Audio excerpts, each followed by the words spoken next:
Here with the WIAA's Kate Peterson-Abiad to talk about officiating and the state of officiating in Wisconsin. Kate, let's dig into it right away. There has been talk about a coming shortage of officials in our state for a long time, and it really seemed to pick up, and along with the popularity of social media. But about 5 years ago, we started seeing these regular updates from the WIAA social media feeds. And then we got one that's actually showing on the screen now back on August 27th that holy cats, it happened. We're short by about 40%, and boy, we really need some help. So tell us about the last 4 to 5 years, and knowing this was coming, what are things that the WIAA did that maybe didn't work, but what are things that happened that kind of have led to this point, and fixes that you have tried to apply? Sure. First of all, I've just gotten into this new role with the WIAA with officials. So I'm really doing a lot of research and seeing what the numbers have been in the past, and how we were impacted and when that all started. So kind of give you a little bit of historical view. And I took this role over on August 1st. So, I don't have specific information. I wasn't maybe even here at that time, but looking back at it, I know when the national push started coming for the recruitment of officials and all of that.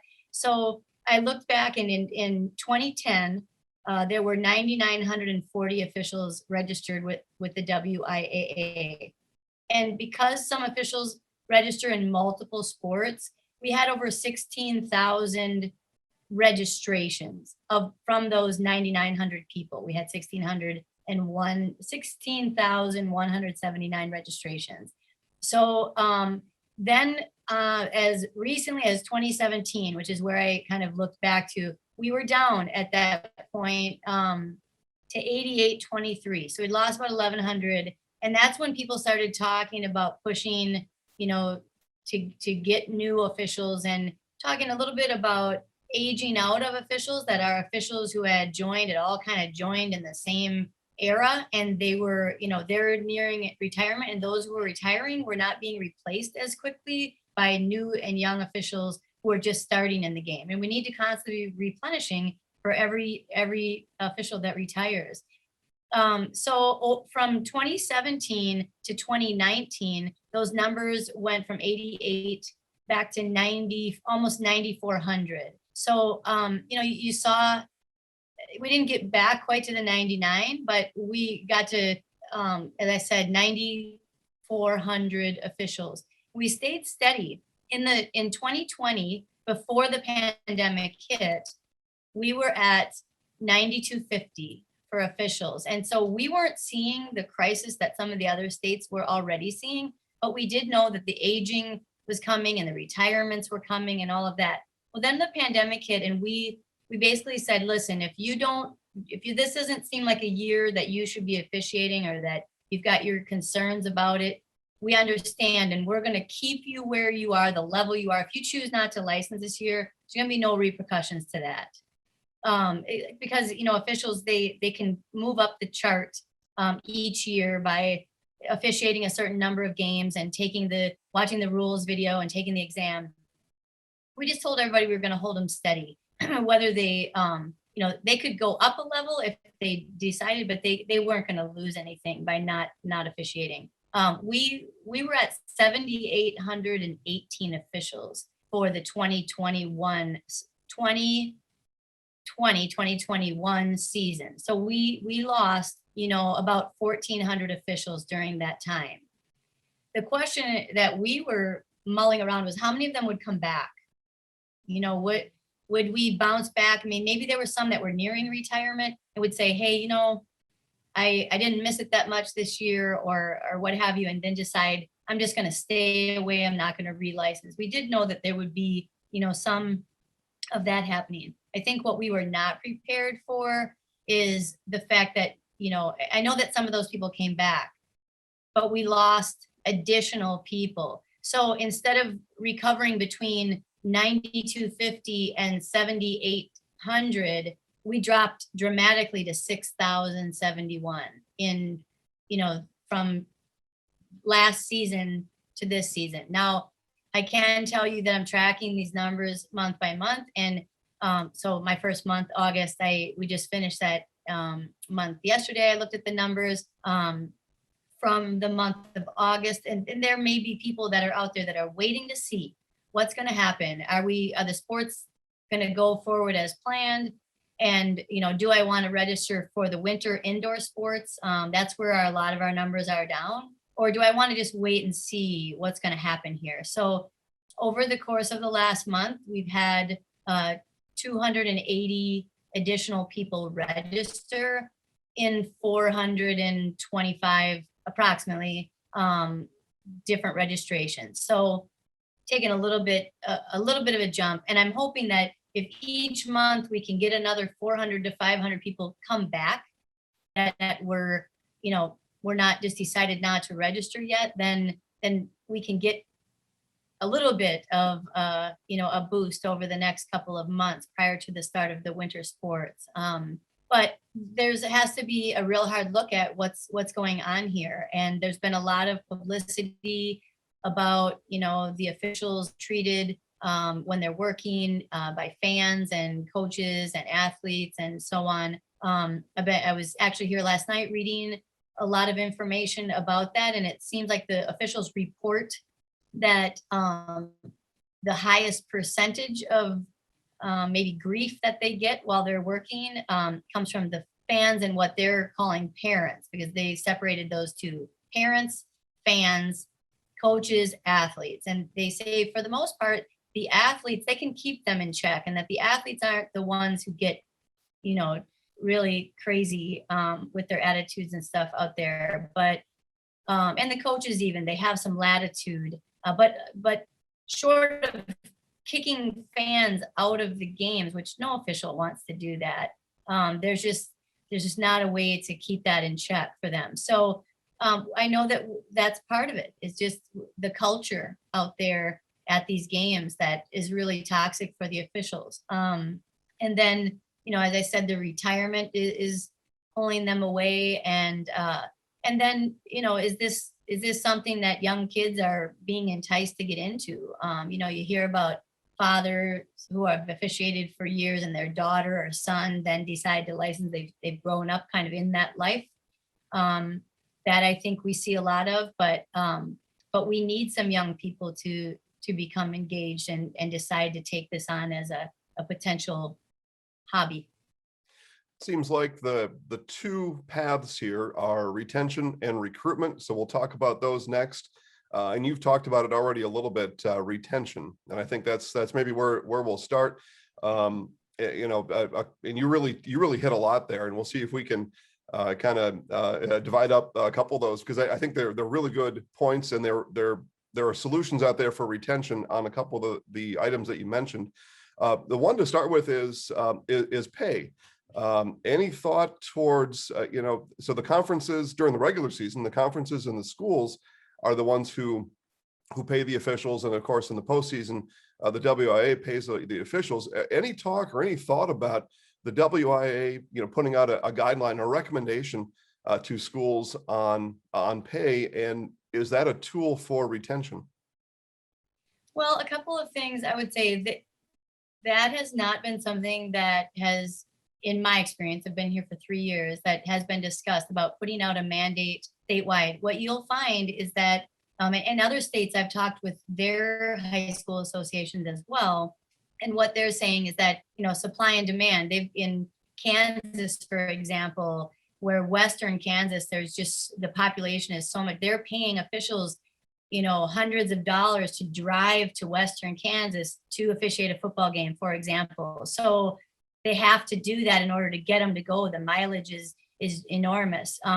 And not to that extent, but we have highly populated areas in Wisconsin where we have more officials, and we have the lower populated areas in the Northwest, and they tend to be paid more because there's more driving that's going on. They have less officials there. So in order to entice them to work, they have to up the pay. And so you'll see, a difference of, $20 a game more in the Northwest for the same, the same same sport as you will in the Southeast. So right now it's, based on supply and demand, and I don't necessarily see that changing. But the other thing I would say about that is that the studies, there's been some incredible studies. NASO, the National Association of Sports Officials, they have done a comprehensive survey nationwide, over 17,000 officials that answered their questions, and pay is probably like the 10th or 11th on their list of why they officiate. So where recruitment efforts have focused are on the reasons why people officiate, and that's not one of the top 10 reasons for retention, or for leaving the sport, and it's not a big draw for joining the sport. All right, excellent. And then you talked about parents a little bit, and I think that's a key point. So, we hear it from the broadcast end as well. So we can verify those things, and we'd be happy to do that. And I'm saying it now. What's your message to the parents? They want the best for their kids, and then there's this other dynamic of the officials, and that being their workspace, and wanting, you and your workspace, me and my workspace, we want it to be comfortable and fulfilling and all those things. How can the parents, and your message to the parents on how to make both of those things true, their welfare for their kids and for the officials that are on the playing surface? Yeah, I mean, it's a tricky thing. I'm a parent, and I also spent 27 years as a coach prior to taking this job. And so I've been as invested as anyone in the sports, and I understand the frustration that can come along with, calls that you feel are inappropriate or what have you. But it is about thinking, these people are at work, and would you go into your office space and think about sentences that you have said to an official, you have shouted in public to at an official who's at work? Would you say that same thing if you were standing in your office with this individual in a work environment? Would you say this to a professor, to a boss, to a CEO? I'm saying that we have to be able to relate to the fact that these people are at work, and what everyone hears being said out there just would never be tolerated in a work environment. You get fired as an employee for speaking to somebody like that. And we're role models. As parents, we're role models, and it's really hard to hear some of the things that are being said that the kids are listening to and potentially repeating. I understand it's an emotional event, and when you're with your kid who's laying their heart on the line in every competition, I understand that you become emotionally invested, but there has to be a line of sportsmanship. The WIAA represents education-based athletics. So everything there, this is also what we consider our classroom. We don't go in and teach science. We teach sports, and sports have valuable life lessons, meaning that things aren't always going to go your way. As adults, we understand this. What better way to see that happen than in sports? Understanding that, there will be high pressure moments, and how you respond, how you behave, how you perform during that time. That's education. That's really the bigger platform here. Who wins, how many points you score, those things are all just an aside. They've become the central driving force behind athletics. And but the WIA and all state high school associations are education-based athletics. We're educating our athletes in a classroom that we call sports. And so everything that is happening out there, they're learning from. What are we teaching them? That's the big question. Do officials make every call correctly? No, they don't. They're learning as well. They go back and they review the films. I get calls and say from officials after games and say, oh, I was at this game and I was questioned about this, and I looked it up afterwards in the rule book. I mean, they don't just blow you off and say, I don't care. They really do study the game, because they're trying to provide a service to the kids who are in a learning environment.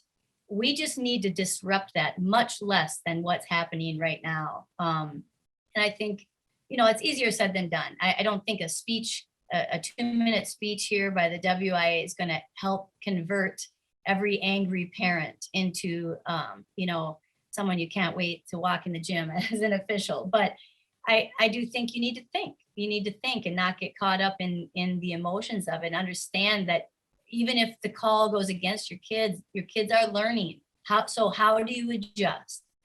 I don't get every assignment I want to get at the office, or I don't get to be the leading scorer here at the WIAA, or get the projects that I always want, or that type of thing. You have to learn that in a classroom like sports. I mean, it wasn't always perfect when I played sports either. And same thing for the officials. I think that we have to view it differently, and sportsmanship is a big piece of this classroom, and it extends to the parents. I think that's so very well said, that it's a classroom, education-based athletics. I think that's so very well said. And the other term you used a lot, which is very applicable for me, is sportsmanship. And I just wonder if sometimes the parents think the sportsmanship only involves the competitors on the playing surface, and it certainly doesn't. It involves everybody inside of that gymnasium or that football stadium or wherever it may be. All right, recruitment. It's a fun job. I get to see the officials. I get to work, almost alongside them, and talk to them prior to their events and after. I know they're out there having a great time. The employment value proposition, it's a big thing. When you took your job and when I took mine, we considered all the different values in this employment proposition. So recruitment, tell us about becoming an official in the state of Wisconsin. Well, there's no time like the present, where there's such a shortage, and some of probably the second reason for having trouble retaining officials. And I know it is a crossover. It's hard to talk about recruitment and not talk about retainment. Part of the retainment issue is that officials have said, well, I've been a registered official for a couple of years. I can't get any good games. I don't get enough games to make it worthwhile to keep registering.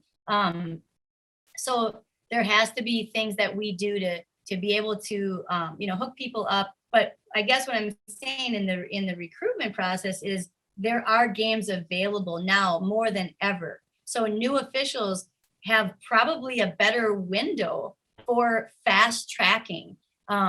If you look at the data, like 59% of officials, when they first register, begin officiating youth sports. It makes sense. I'm not gonna go out and get a license as a volleyball official and go to a varsity match tonight. I don't know enough about it. I want to do it where there's youth involved, and the stakes aren't as high, so to speak. I mean, I know for parents the stakes are pretty high at every single level, but that's where we need to grow our officials, is at the lower levels, and then begin to take on more assignments. Well, fast tracking is going to happen because as more officials retire, and right now we're in such a decline in the numbers, there are games available. So if you show promise in a couple of youth games, boy, another official is going to see that and say, hey, I'm going to get your name to, so-and-so. It is a fraternity or a sorority or whatever you want to call it.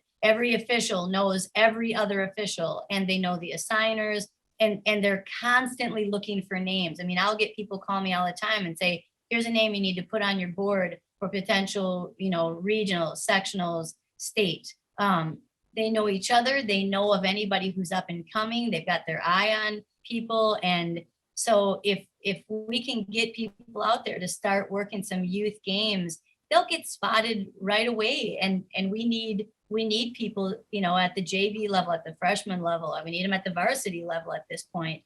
So there will be an incentive to move officials along quickly. So when I'm talking about recruitment, I would say one of the biggest incentives is that you'll have an opportunity very quickly to be in the mix of games and to probably get a lot of games. When we move games to a Thursday and a Saturday, like a Friday football, now we've got Thursday night football, we got Saturday football because we don't have enough. So what's happening is all those officials that get contracted for Friday, when we move to a Thursday, Saturday, guess what they're doing? working Thursday and Saturday. And if all those games were on Friday, we'd have all those other officials that were working, that as we replenish, we've got to give people opportunities instead of hiring the same people for every single game. And I know that everybody wants the best officials, but we're not going to have any great officials left if we don't continue to replenish that and give them the experience that they need. I'm getting off on a tangent now, but there's so many factors to recruiting and retaining good officials. There are people out there that say, I really enjoy sports. I don't think I know enough to be an official. So talk to those people, and then where do they go to get started? Okay, so that's true. I mean, there's a lot of people get into officiating who either didn't play the sport, but maybe their kid played the sport. That's a big population. And a lot of those people come and then they go after their kids have graduated and so on. So if you have interest in sports, if you know people who have interest in sports, if you have friends who are officials, you don't have to have all the knowledge. You're expected to learn that information, but when you register, you go to the WIAA website. There's a tab that says it says officials. And then when you click on it, the very number one thing says become an official. And there's pages of information on how to do it. You can register online. And then as soon as you register, you choose the sport or sports that you want to be licensed in. You receive a rules book in that sport.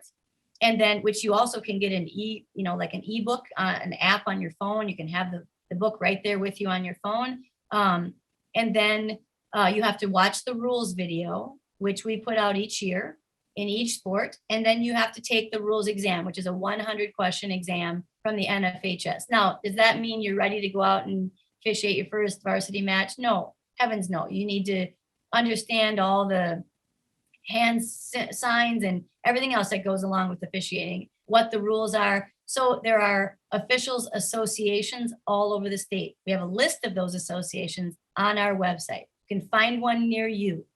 Officials associations they actually educate the officials. They show videos and what you make the call, those types of things that are constantly improving our officials. And then they hold clinics as well. And you learn the classroom stuff, you're watched on the court, and you get guidance for how to be better. And then they put you in a category of what level maybe you could be officiating. And then they help you find places to officiate at that level. And that's a good way for us to identify who's moving quickly through the ranks so we can get them some better games and get them more opportunities.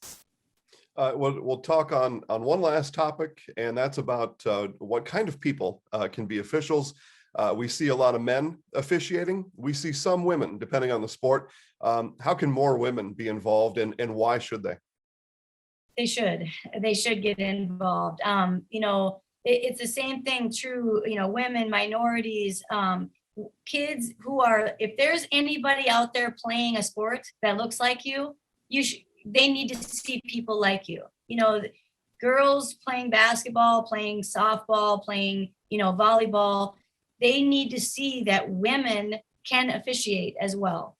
And, we have African American, we have different kids who are participating in our sports and see very few people who look like them onto that next level of officiating. We need to grow our minority populations, in officiating in the state of Wisconsin. And so, I just think it's a tremendous opportunity for us to continue to mentor our young people. And they want to see that they have these opportunities. That was always a big thing. I remember when I was coaching college basketball, the girls on my team would see, all the time and effort. I remember they would say, "Oh, I'm never going to be a coach because you're always so busy." But I think it is an awesome way for girls, minorities to stay with the game. Anyone who's enjoyed the game that they've played in high school and continue to do that, they don't go on and play college or pro or what have you. They have an opportunity to stay fit and to be around it, and just in a different capacity. Now they're on the other side. But, some of the officials, when you read about why they officiate, they do it because they enjoyed playing in high school, or they enjoyed being a manager in high school, or being around the team, or watching the team play. And they want to be around those kids. Some people do it to be around elite athletes. You're going to come across some exceptional athletes, and you're going to be on the court with them.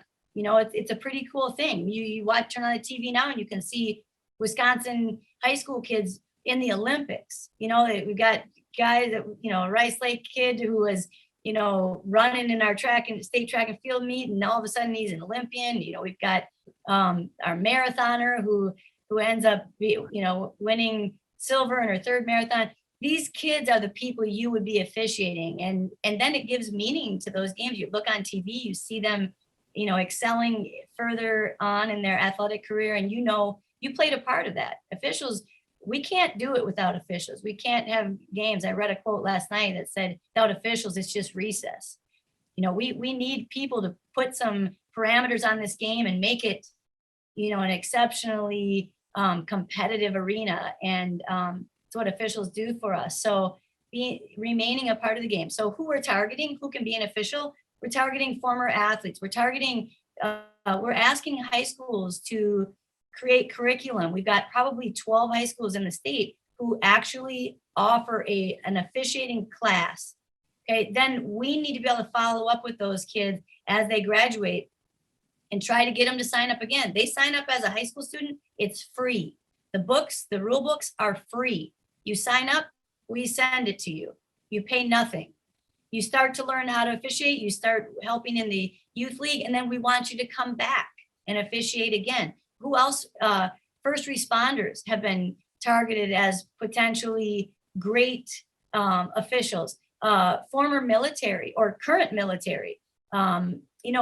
People who have had any kind of physical activity in their life, and understand rules and understand the value of education-based athletics. We're targeting teachers because teachers have that their daily schedule fits with after school sports. So, if you can look at your life and see that the time frame fits you, the commitment fits you, that you have a desire to be around sports, then you're the people we're looking for. It's a vast group, and we need you. So we hope you'll consider it.